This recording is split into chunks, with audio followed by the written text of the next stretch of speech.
Let's look at what the allegations are. First, there's his diploma. Right after high school, he got into Eastern Mediterranean University, and right after that into Guinea American University. These universities were both, how do I put this, not so top tier universities. They were lower in rankings. Not a great start for someone with great ambitions. So then he transferred to Istanbul University, the school that educated two of the country's Nobel Prize winners and two of its presidents as well. We looked into the details so you don't have to, and this is the deal. Many lawyers agree that this procedure, although not very fair, was still completely legal at the time. Historicism says that we need to judge history by its context. The fact that the procedure was eventually changed because of concerns of it not being very fair does not negate the fact that it was still legal at the time. It was legal. Cry about it, değil mi? Huh?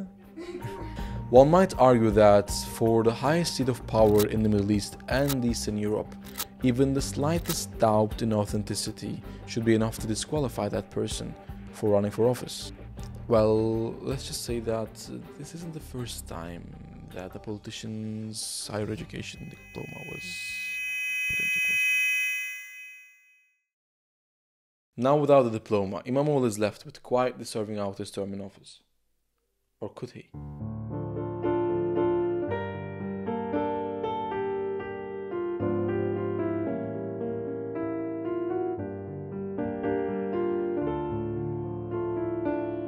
And prosecutors reveal the allegations.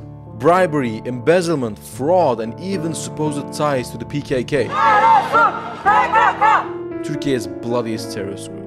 This all sparked from the local elections in 2019, when İmamoğlu supported the idea of urban consensus, where various political groups and organizations would get a say in Istanbul's ruling. This included DEM Party, who has allegedly ties to the PKK, rising suspicions on İmamoğlu financing terrorism, and giving them a say in the cultural capital's rule. These allegations, well, they seem quite serious. They should be enough to convince the nation that the imprisonment was in fact justified. Turks are sensitive to injustice. Justice. It could be if Erdogan's coalition partner didn't just a few months ago start a whole campaign to start talking to this guy, the founder of the PKK himself. Terörist başının tecidi kaldırılırsa gelsin DEM Parti grup toplantısında konuşsun. Some even believe that his release from prison, where he has been since the late 90s, is on the table. The government claims that this involvement was just to force the PKK to lay down arms from the top down. Terörün tamamen bittiğini ve örgütün lağvedildiğini haykırsın. But then Erdogan needs all the Kurdish votes he can get to change the constitution so he can run for office again and bypass the two-term limits or even a potential early election. Okay. Anyway, so on the one hand, we have İmamoğlu working together with a party that has allegedly ties to the PKK, versus on the other hand, Erdogan's guys working directly with Turkey's biggest terrorist. Sayın Abdullah Öcalan'ın yapmış olduğu çağrı ve gelişen süreçle ilgili DEM ve MHP heyetleri arasındaki görüşme sona erdi. Why is one a criminal offense and the other one not? I guess we'll never know.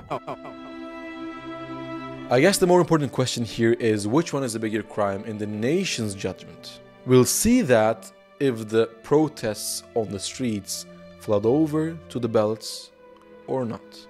Also, why now? Elections are still some time away. The safest answer would be it's just coincidence. The Turkish judiciary system is, in the end, independent. The pacing of its procedures could never be questioned. Neither its timing, not by domestic nor by international developments. How dare we would even question this? How dare we?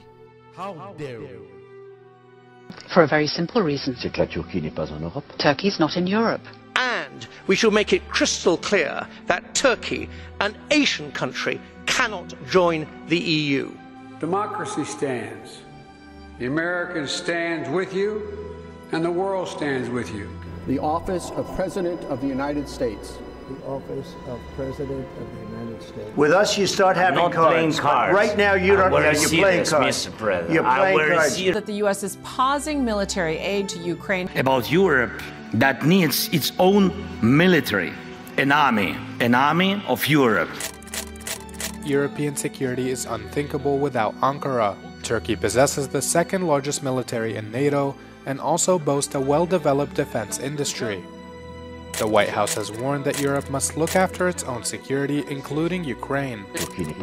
Turkey is not in Europe. And we shall make it crystal clear that Turkey, an Asian country, cannot join the EU. Well, sir, if we don't pay and we're attacked by Russia, will you protect us? No, I would not protect you. In fact, I would encourage them to do whatever the hell they want. You got to pay. You got to pay your bills. The fall of Assad's regime in Syria has been faster than anyone imagined. Nobody knows who the other side is, but I do. You know who it is? Turkey.